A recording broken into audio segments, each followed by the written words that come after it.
네, 지금부터 재고자산 이론 문제 풀 건데요. 자, 몇 가지만 풀어보도록 하겠습니다. 자, 먼저 1번입니다. 재고자산의 원가 흐름에 대한 가정 내용 중 틀린 것은 무엇입니까? 1번. 일반적으로 선입선출법은 후입선출법보다 수입비용 대응이 적절하다. 틀렸죠? 왜 그런가 하면요. 먼저 들어온 걸 먼저 파는 게 선입선출이죠. 그쵸? 근데 만약에 지금 내가 어떤 물건을 팔려고 해요. 그렇죠? 근데 먼저 들어온 거는 말 그대로 예전에 들어온 거죠. 그럼 예전에 들어왔을 때의 그 원가하고 현재의 수익하고는요. 그 대응이 적절하지 못한 거죠. 맞습니까? 그렇기 때문에 1번이 틀린 거죠. 그럼 가장 적절한 건 누구입니까? 후입이죠. 왜요? 후입 선출은 가장 최근에 구입한 걸 가장 최근에 가격으로 판매하기 때문에 그 수익과 비용이 가장 최근의 시가와 가장 최근의 시가가 대응되는 거니까 이게 제일 적절하죠. 근데 선입은요, 오래전의 원가를 최근의 시가로 판매하는 거기 때문에 오래전 원가, 최근의 시가 서로 대응하기가 조금 부적절하겠죠. 그렇기 때문에 1번이 틀린 거예요. 자, 2번, 3번, 4번은 맞는 건데, 자, 2번은요, 이동평균법은 쌤이 얘기했죠. 상품을 구매할 때마다 계속 단가를 계산해가지고, 그렇죠. 그 평균 단가를 계산해서 판매하거나 또는 기말 재고를 결정하는 방법입니다. 그에 반해 총평균법은요, 기말에 한 큐를 구하는 거죠. 자, 다음에 3번입니다. 자, 후입선출법은 재무상정법보다는 손익계산서에 충실한 방법이다. 자, 왜 그런가 하면은 수익비용 대응이 적절하기 때문이죠.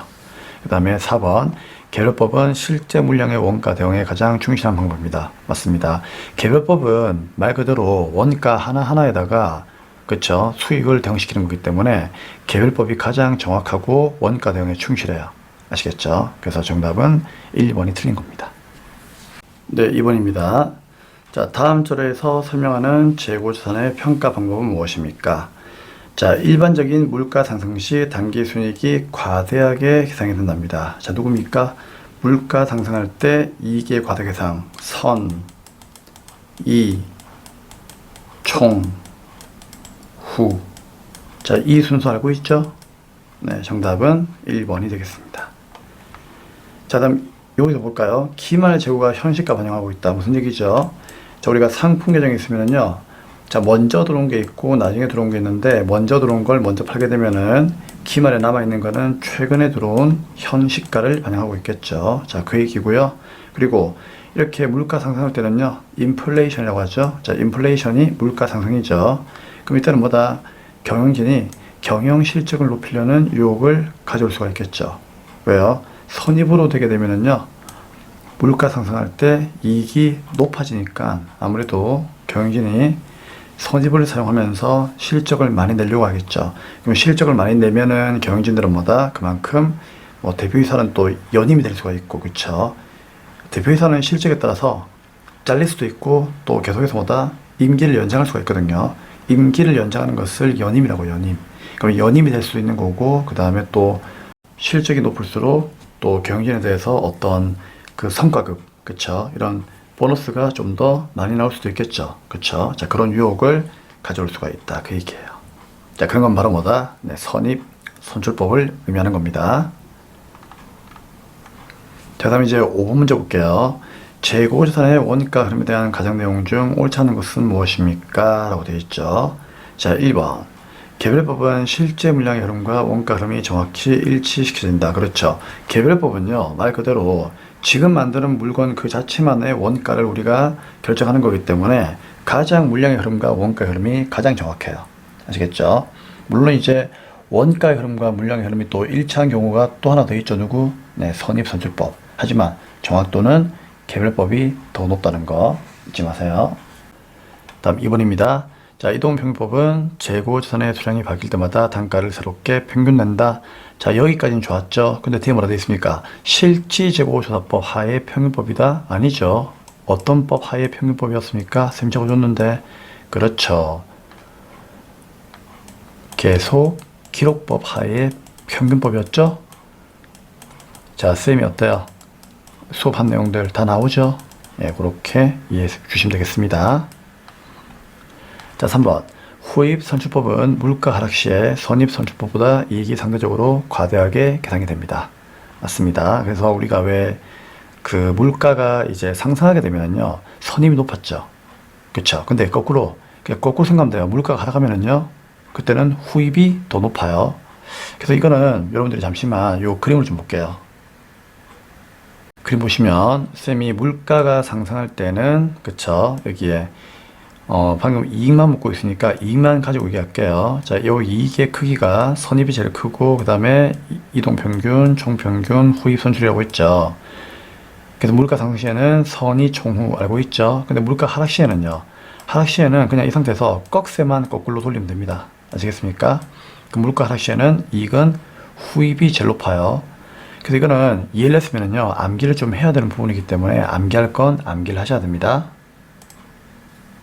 자, 이해하셨겠습니까? 그래서 자, 3번은 맞는 말이죠. 후입은 물가 하락하면은 이익이 높다. 과대 계산되는 거죠. 자, 4번. 선입은 후입보다 수입 비용 대응이 부적절하다고 했죠. 이건 방금 위에서 풀었던 문제에서 볼 수 있습니다. 그렇죠? 그래서 4번도 맞는 말이죠. 정답은 2번이 틀린 겁니다. 다음 7번입니다. 다음 중 재고 자산에 대한 설명으로서 옳지 않은 것은 무엇입니까? 1번. 재고 자산은 이를 판매하여 수익을 인식한 기간에 몇천원가로 인식한다. 맞는 말이죠. 우리 이걸 뭐라고 하죠? 다른 말로 수익 비용 대응의 원칙 기억나십니까? 이거 전산회계 2급 때부터 얘기를 했죠. 우리 처음에 상품 구입하게 되면요, 상품을 어떻게 한다? 자산으로 잡아놓았다가 나중에 뭐 판매해가지고 상품 매출이라고 하는 수익이 인식되었을 때 그에 대응하는 비용으로, 그쵸? 인식을 시켜주면 됩니다라고 얘기를 했죠. 그게 수익 비용 대응의 원칙이라고 했잖아요. 기억났습니까? 그때 그 수익에 대응되는 것이 바로 매출 원가였죠. 그래서 이 매출 원가 구하기 위해 가지고 공식 외웠고요. 그쵸? 맞는 말이고요. 다음 2번. 재고자산의 시가가 잔고금액 이하로 하락하여 발생한 평가 손실은 재고자산의 차감적 평가 기준으로 표시하죠. 그게 누구였습니까? 재고자산 평가총당금. 기억나시죠? 2번 강의 때 했던 내용입니다. 근데 이거를요, 영업의 비용 처리하는 게 아니고요, 평가 손실은 쌤이 무조건 정상적이라고 했죠. 그래서 정상적이기 때문에 영업의 비용이 아니고 어디에? 매출 원가에다가 포함을 해야 되는 거죠. 그러면 틀린 것은 몇 번? 그렇죠. 2번이 되겠습니다. 3번. 재고자산의 잔고상 수량과 실제 수량 차이에서 발생하는 감모 손실이죠. 자, 감모 손실은 정상적이면 매출원가에 포함, 비정상이면 영업의 비용으로 처리하죠. 그럼 정상적이면 매출원가에 가산. 맞는 말이고요. 자, 4번. 감모 손실이 비정상적이면 영업의 비용. 맞는 말이죠. 그래서 2번이 틀린 말입니다. 다음 8번. 자, 이제 저가법인데 이 저가법에 대한 문제가 정말 많이 나와요. 그래서 8번, 9번은 꼭 풀어보세요. 자, 저가법에 관한 설명 중 틀린 것은 무엇입니까? 1번. 재고자산의 손상으로 재고자산의 시가가 취득원가보다 하락한다. 손상으로 인해서 시가가 하락하면 뭐죠? 평가 손실이죠. 그럼 당연히 뭡니까? 저가법 사용하여 재고자산의 장부금액을 결정하죠. 쌤이 얘기했죠. 취득원가와 시가를 비교해가지고 둘 중에 뭐라고요? 작은 금액을, 그렇죠, 우리 재무상표의 기말 재고자산의 금액으로 결정하라고 했죠. 그 쌤이 저가법이다라고 계속 강조했습니다. 2번.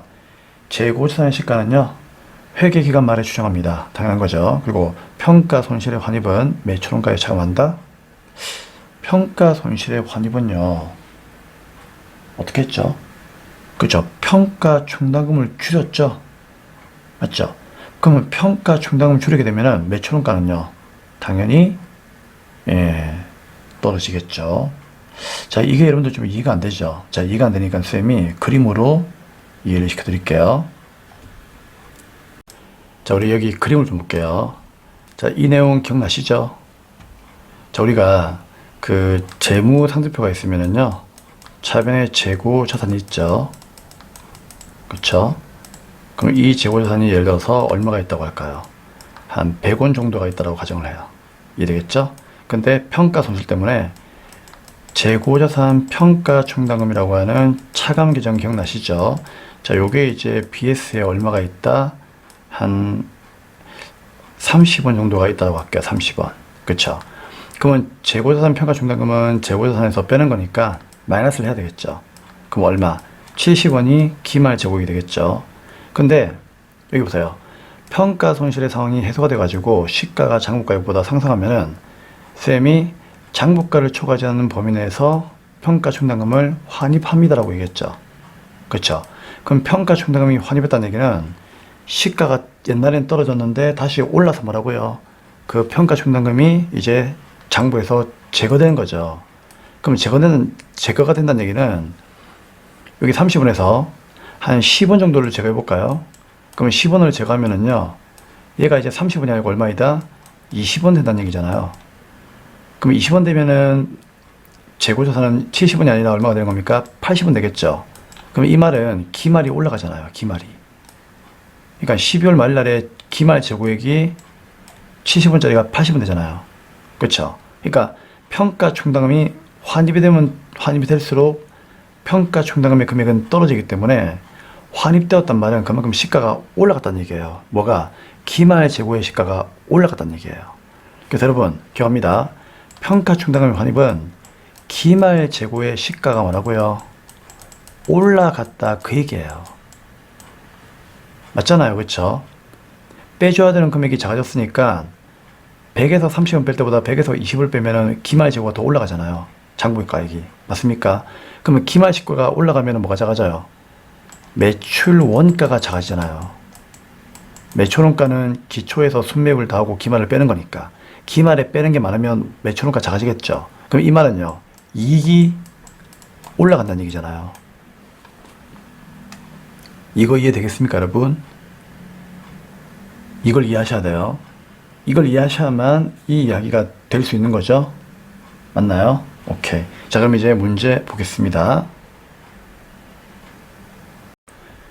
그래서 8번 문제의 2번 선다형을 보시면은 재고의 시가는 매회기 그 기간 말에 추정하고 재고자산의 평가 손실의 환입, 이거는 평가 손실의 환입이라 되어 있지만 결국 뭡니까? 평가 충당금의 환입이잖아요. 그렇죠? 그럼 평가 충당금의 환입은 뭐다? 그렇죠. 그만큼 기말 재고의 시가가 올라간다는 얘기죠. 그러면 기말 재고의 시가가 올라가게 되면은 기말이 커지니까 매출원가는요, 작아지겠죠. 그래서 매출원가가 차감된다, 작아진다라는 그런 뜻이에요. 얄겠죠? 이건 설명 안 드리면 여러분들 아마 이해도 못할 거예요. 그렇기 때문에 설명을 쌤이 드린 겁니다. 자, 3번. 재고자산의 평가를 위한 적합법은 항목별로 적용한다. 맞습니다. 원재료는 원재료끼리, 상품은 상품끼리, 그 다음에 제품은 제품끼리 이렇게 적용할 수 있습니다. 그러나 경우에 따라서는 서로 유사하거나 관련이 있는 항목들을 통합하여 적용하는 것이 적절할 수도 있다. 뭐 있겠죠, 그렇죠? 네. 자, 그다음에 4번. 원재료를 투입하여 완성할 제품의 시가가 원가보다 높을 때에도 원재료에 대하여 적합법을 적용한다. 자, 이건 좀 지엽적인 내용인데, 야, 이런 내용 나오면은요, 제 생각인데, 이건 틀리라고 낸 문제가 아닌가 싶습니다. 자, 일단 어떤 내용인지 제가 알려드릴게요. 우리 원재료가 나중에는 뭐가 되어요? 제공품이 되죠. 맞잖아요. 원재료가 재료비가 되었다가 제공품이 되고, 제공품으로 가가지고 나중에 결국 뭐가 되는 겁니까? 제품이 되는 거잖아요. 맞죠? 그럼 이 얘기예요. 우리가 원재료가 있는데 이 원재료의 시가가 예를 들어서 원가보다 낮다는 얘기죠. 이해됩니까? 그럼 원재료도 여러분들 시가가 떨어지게 되면은요, 원재료도 뭐다? 그렇죠. 떨어진 시가, 즉 저가로 기록을 해야 되겠죠. 맞습니까? 근데 만약에 이 원재료가요, 시가는 떨어졌지만 나중에 팔리는 물건이 있죠. 팔리는 물건. 그러니까 원재료가 팔릴 때는 뭘로? 제품으로 완성되어서 팔리겠죠. 근데 이 제품으로 완성되어서 팔리는 이 제품의 뭡니까? 시가가, 그렇죠, 원가보다 높다면 그때는 어차피 얘가 높다면 여기서 이익이 날 거니까 굳이 여기서 뭐다? 저가법으로 평가할 필요는 없다, 그런 얘기예요. 무슨 얘기인지 아시겠습니까? 그래서 여기서 떨어진 시가를 여기서 회복하기 때문에 굳이 여기서 뭡니까? 저가법을 적용할 필요는 없다는 얘기입니다. 아시겠습니까? 그래서 4번이 정답이에요. 원재료 투입하여 완성할 제품의 시가가 원가보다 높다면, 맞죠? 그때는 뭐다? 이 원재료에 대해서는요, 굳이 저가 평가를 할 필요가 없다 그런 얘기입니다. 그런데 저가법을 적용한다고 되어 있으니까 틀린 것은 4번이 되는 거예요. 자, 이거는 기업회계 기준서에 나오는 그런 조문이기 때문에 이걸 여러분들이 좀 이해하려면요 많은 이야기를 해야 되니까 그냥 무시하시고 자, 이렇게만 기억을 해줄 수 있도록 합시다. 자, 다시 한번 얘기해 드릴게요. 자, 원재료는 어차피 나중에 제품이 될 거니까, 그쵸? 그 원재료가 제품이 되어서 그 제품이 원가 이상으로 비싸게 팔린다면 굳이 원재료가 시가가 떨어졌다 할지라도 저가법 적용할 필요 없이 그냥 취등원가 그대로 가라는 얘기예요. 아시겠습니까? 네, 이제 9번입니다. 재고자산의 시가가 취등원가보다 하락한 경우에는 저가법을 사용하여 장부 금액을 결정한다. 이와 같이 저가법을 적용하는 사유에 해당하지 않는 것은 무엇입니까? 자, 이 내용은 여러분 교재 38페이지 맨 아래 박스에 나와 있으니까요. 나중에 한번 읽어보시고요. 자, 설명해 드리겠습니다. 자, 1번. 보고기간 말로부터 1년 또는 정상적인 영업주기 내에서 판매가 되지 않았답니다. 이유가 있겠죠. 그리고 생산에 투입될 수도 없답니다. 아무튼 이유가 있겠죠. 왜 안 팔렸을까? 그래서 장기 체화되었답니다. 자, 주로 이제 이게 잘 안 팔리는 이유는 쌤이 하이마트를 많이 설명하는데 하이마트에 가면 TV하고 냉장고하고 세탁기 진열되어 있죠. 맞죠? 이런 경우가 보통 장기 체화가 되는 경우가 많아요. 왜 그럴까요? 일단 하이마트에서 TV를 팔려면은 TV를 진열해 가지고 보여줘야 되겠죠. 맞습니까? 그럼 그 진열된 제품은요, 그 제품의 어떤 그 유행이 지나거나 또는 신제품이 대체되어서 나왔을 경우에는요, 잘 안 팔리겠죠. 그럼 보통 어떻습니까? 진열하다가 판매 시기를 놓쳐가지고 장기 체화될 수가 있다는 얘기죠. 이해되겠어요? 그럼 이 TV 빨리 팔고 싶은데 안 팔린단 말이에요. 그렇죠? 그럼 안 팔리면 어떻게 되겠습니까? 진열되었으니까 진열 판매를 해야 되겠죠. 그러면 진열 판매하게 되면은 정상적인 시가를 받을 수 있을까요? 받을 수가 없겠죠. 그럼 시가가 하락해요. 이해됩니까? 이런 걸 우리가 뭐라고 한다? 손상이다라고 이렇게 이야기를 하는 겁니다. 손상. 손상 또는 진부하가 될 수도 있는 거고요. 그럼 이런 경우에는 어떻게 된다? 당연히 그렇죠. 시가가 하락하니까 저가법을 적용해야 되겠죠. 그러면 1번은 저가법 적용할 수 있는 사유니까 1번은 답이 아니고요. 자, 다음에 이제 2번 진부화가 되어가지고 정상적인 판매 시장이 사라졌답니다. 당연한 거죠. 얘를 또 얘기하는 거죠. 유행이 지나가지고 팔 수가 없는 거예요. 그럼 당연히 시가가 하락하겠죠. 유행이 지나서 팔 수 없다면 시가를 떨어뜨려 가지고 팔아야 되겠죠. 맞습니까? 그렇기 때문에 평가 손실이 발생하고 저가 평가할 수가 있다 그런 얘기예요. 자, 다음 이제 4번을 먼저 볼게요. 4번은 기술과 시장 여건 등의 변화에 의해서 판매 가치가 하락했다. 이것도 당연히 뭡니까? 2번에서 하는 내용하고 거의 똑같은 말이죠. 그러니까 진부화가 뭐예요? 유행이 지나거나 어떤 새로운 기술 같은 것이 나타나 가지고 그렇죠. 더 이상 잘 팔리지 않는 그런 상태를 말하는 거죠. 그래서 결국 2번이나 4번이나 거의 똑같은 그런 말입니다. 그러면 1번, 2번, 4번은 적용 사유니까 적용 사유에 해당하지 않는 것은 3번이 되는 거네요. 완성하거나 판매하는 데 필요한 원가가 하락이 아니고 상승이죠. 상승한 경우에만 우리가 저가법을 사용할 수가 있는 거죠. 원가가 상승하게 되면은요, 그만큼 이제 시가에서 이제 원가가 상승하게 되면은 그만큼 이제 실현 가능한 그런 순실현 가치가 하락하기 때문에 그쵸? 그러면 어떻게 한다? 순실현 가치 하락으로 인해 가지고 저가법을 적용할 수가 있는 겁니다. 그래서 정답은 3번이 되겠습니다. 자, 다음 이제 15번 보겠습니다. 다음 거래 형태별 소액 인식 기준 중 잘못된 것은 무엇입니까? 1번 위탁 판매. 자, 위탁자가 수탁자에게 물건을 인도하는 시점. 자, 우리 위탁자라고 하면 주로 이제 출판사가 되겠죠. 그쵸? 그러면 출판사가 이제 책을 만들어서 누구한테 맡기죠? 교보 서점에 맡기겠죠? 그럼 교보 서점이 이제 주로 수탁자가 되는 거죠. 그러니까 얘가 위탁자, 얘가 이제 수탁자. 그럼 팔아달라고 맡기는 이 책이 바로 뭐가 된다? 적성품이 되는 건데, 그쵸? 그럼 언제 출판사의 수익이 인식되느냐? 언제일까요? 교보문고에서 책을 팔아야 되겠죠. 근데 여기는 출판사가 교보문고한테 책을 인도하는 시점도 있으니까 틀린 거죠. 왜요? 교보가 책을 팔아야 된다니까요. 제3자에게 팔아야만 출판사의 수익이 되는 거죠. 그래서 잘못된 것은 1번이 된 거죠. 그럼 2번은 왜 틀렸느냐? 그러면 이제 2번은 맞는 거죠. 자, 시용 판매. 누구예요? 안마의자. 안마의자 일주일 써보시고 살려면 사고 말려면 나중에 전화를 주세요 라고 얘기했는데 고객이 이제 안마의자 쓰고 있다가 편한 거야. 그래서 전화가 온 거예요. 가져가라고 온 게 아니고요. 나 사겠다라고 구매 의사를 표시한 거예요. 그러면 이제 우리 회사에 뭐다? 안마의자 매출이 인식되는 거고 그로 인해서 수익이 발생되는 거죠. 상품권. 이마트가 상품권 팔았어요. 이거는 계약금만 받은 거예요. 왜? 물건 준 게 아니니까. 그럼 언제 수익이 인식됩니까? 그렇죠. 상품권 돌아와가지고 이마트 매장에 있는 라면, 과자, 뭐 음료수 이런 거 있죠. 가져가야 되는 거죠. 그래서 인도하는 시점이죠. 자, 일반적인 상품과 제품 판매는 당연히 뭐다? 인도하는 시점 맞습니다. 그래서 1번이 잘못된 거고요. 자, 이제 17번 문제 볼 건데, 자, 다음 자료를 기초로 하여 매출원가를 계산하면 얼마입니까? 라고 되어 있죠. 자, 이거는 여러분들이 그 T자 계정을 그려서, 상품 계정을 그려서, 여기다가 이제 하나하나 금액을 넣어 보시면 돼요. 그럼 볼게요. 기초상품 재고액이 얼마 있습니까? 10만원이죠? 그쵸? 자, 여러분, 이건 알죠? 이게 기초상품 재고액에, 그 다음 뭐죠? 순매입을 더하고, 팔아버리면 매출 원가, 팔고 나면 기말 제품. 알고 있죠? 자, 그럼 기초가 10만 있었고 단기 매입액이 얼마? 50만 돼 있었네요. 또 50만 돼 있었네요. 그쵸? 그럼 여기서 이제 매출원가 먹고 있으니까 기말만 구하면 되는 건데 60만 원 있었죠? 그럼 기말에 남아있는 게 얼마냐? 5만 원 남아있네요. 그럼 5만 원 빼면 되죠? 아니죠. 왜? 시송품하고 적송품 봐야 됩니다. 자, 시송품.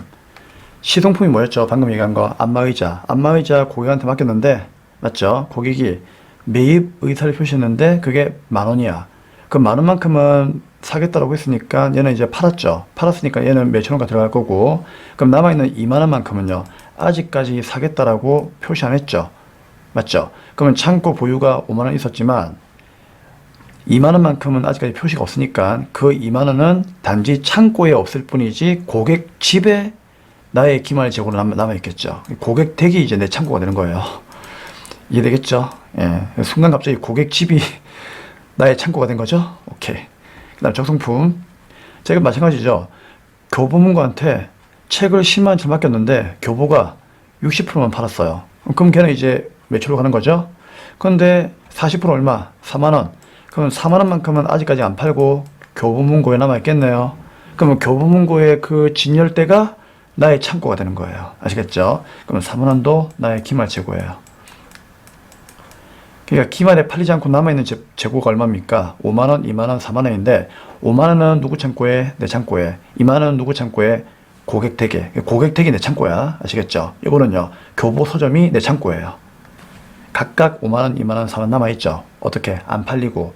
그러면 얼마입니까? 11만 원만큼 남아있네요. 그럼 11만 원만큼 빼. 어디에서? 60에서. 그럼 얼마? 49만 원만큼이 매출원가가 되는 거죠. 어라? 뭐야 이거? 답이 없네. 뭐가 잘못된 거죠? 60만 원에서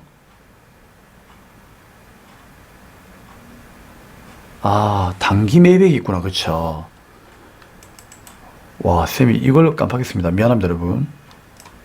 여기 한번 볼게요. 단기 매입액이 50만 원 있는데 인도 조건의 미착 상품이 3만 원이 있구나. 그럼 이거 지금 이제 바다 위에 떠 있죠. 바다 위에 떠 있는데 그 3만 원만큼은 도착 안 했잖아요. 근데 도착지 인도 조건이니까 도착 안 했으니까 이거 내 거 아니죠. 그러면 이거 50만 원이 아니네. 그쵸? 빼야 되겠죠. 3만 원만큼. 그럼 순매입이 얼마? 47만 원이 되겠죠. 야, 쌤이 이걸 안 봤어요. 그쵸? 죄송합니다. 그러면은 47만 원에서 10만 더 해가지고 얘들 빼면 되겠죠? 그럼 얘가 11만 원이니까 설명 잘해놓고, 그쵸? 갑자기 이래 붙어버렸다, 그쵸? 죄송합니다. 요것만 정리해 주세요. 그럼 57만 원에서 11만 원 빼면은 40 얼마? 6만 원 남겠네요. 그쵸? 그럼 얘가 매출원가죠? 답은 4번이 되겠습니다. 이야, 이걸 못 봤다, 그쵸? 여러분도 이런 거 잘 봐야 돼요. 예, 여기다 중요하다고 해놓으세요. 네, 쌤도 틀렸음. 이렇게. 네, 감사합니다. 네, 이상으로 재고 자산에 대한 이론 내용도 마감을 하도록 하겠습니다. 자, 다음 강의에서 뵙도록 하겠습니다.